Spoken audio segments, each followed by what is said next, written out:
about the truth because we have truth on our side. But most Chinese citizens say these foreign protesters have it all wrong. I don't think they should do this. Tibet is already very free. Tibet has always been part of China. You Western countries are hypocrites. As the debate rages, little is known about what Tibetans living inside the country's borders really think, until now.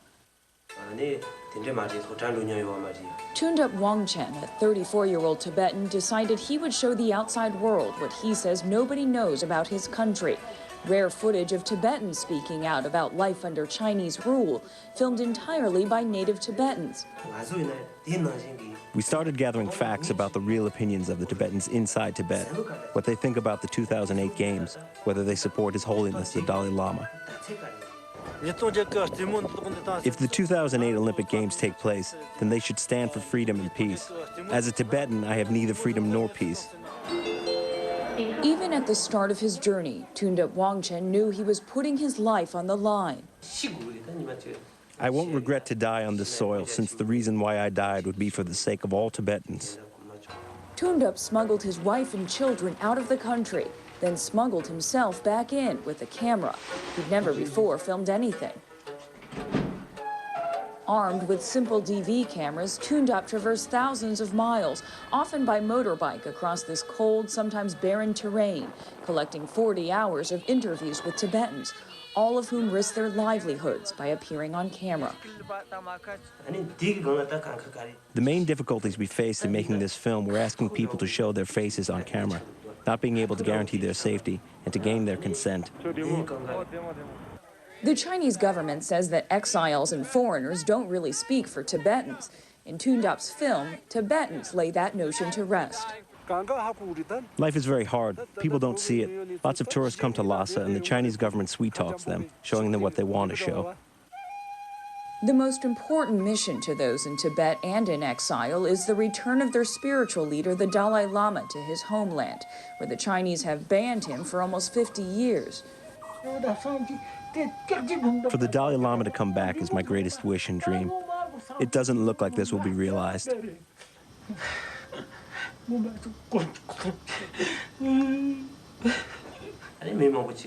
Many said that if I succeeded in offering it to His Holiness, then they won't regret even if they had to die. I also asked clearly about filming or not filming their faces. If the interview was to be seen by the Dalai Lama, then I wouldn't care even if I were killed. It would make me very happy if I could leave the Dalai Lama this message in the name of all other Tibetans.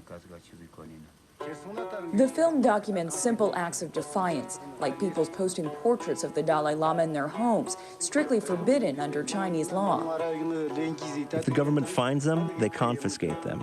So we have to keep them secret. Otherwise, they'll be taken away. He also captured Tibetans boldly writing what they can't say out loud. These banners read, "I am a Tibetan, freedom for Tibet," a declaration punishable by up to a 20-year prison sentence. We consider the danger of traveling to many places and filming. If the Chinese authority would have doubted us and checked our luggages, they would know all about us. But even difficult journeys can lead to moments of laughter. If the Dalai Lama were to return, I'd be so happy, I'd be prepared to jump into the river and die. The chance to meet him just once before I die would be worth more to me than 100 horses and 1,000 bulls. It was an exhausting journey for Tundup, a struggle to stay awake and focused on his mission.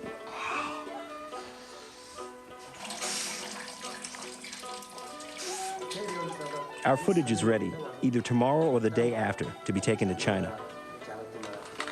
Shortly afterwards, Tundup and one of his assistants, a monk named Golag Jigme, were arrested.